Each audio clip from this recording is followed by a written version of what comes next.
Chapter 9. Nevertheless, the dimness shall not be such as was in her vexation, when at the first he lightly afflicted the land of Zebulun and the land of Naphtali, and afterward did more grievously afflict her by the way of the sea, beyond Jordan, in Galilee of the nations. The people that walked in darkness have seen a great light. They that dwell in the land of the shadow of death, upon them hath the light shined. Thou hast multiplied the nation, and not increased the joy.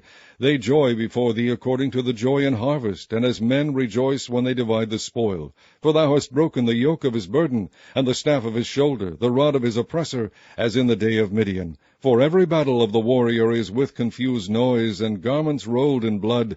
But this shall be with burning, and fuel of fire. For unto us a child is born, unto us a son is given, and the government shall be upon his shoulder, and his name shall be called Wonderful, Counselor, the Mighty God, the Everlasting Father, the Prince of Peace. Of the increase of his government and peace there shall be no end, upon the throne of David, and upon his kingdom, to order it, and to establish it with judgment and with justice from henceforth, even forever. The zeal of the Lord of hosts will perform this. The Lord sent a word into Jacob, and it hath lighted upon Israel. And all the people shall know, even Ephraim and the inhabitant of Samaria, that say, in the pride and stoutness of heart, the bricks are fallen down, but we will build with hewn stones. The sycamores are cut down, but we will change them into cedars. Therefore the Lord shall set up the adversaries of Rezin against him, and join his enemies together. The Syrians before, and the Philistines behind, and they shall devour Israel with open mouth.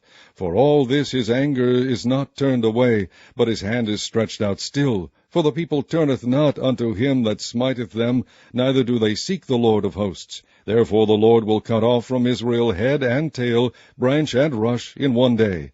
The ancient and honorable, he is the head, and the prophet that teacheth lies, he is the tail. For the leaders of this people cause them to err, and they that are led of them are destroyed. Therefore the Lord shall have no joy in their young men, neither shall have mercy on their fatherless and widows. For every one is an hypocrite and an evildoer, and every mouth speaketh folly. For all this his anger is not turned away, but his hand is stretched out still. For wickedness burneth as the fire, it shall devour the briers and thorns, and shall kindle in the thickets of the forest, and they shall mount up like the lifting up of smoke. Through the wrath of the Lord of hosts is the land darkened, and the people shall be as the fuel of the fire. No man shall spare his brother. And he shall snatch on the right hand, and be hungry, and he shall eat on the left hand, and they shall not be satisfied. They shall eat every man the flesh of his own arm. Manasseh Ephraim, and Ephraim Manasseh, and they together shall be against Judah. For all this his anger is not turned away, but his hand is stretched out still.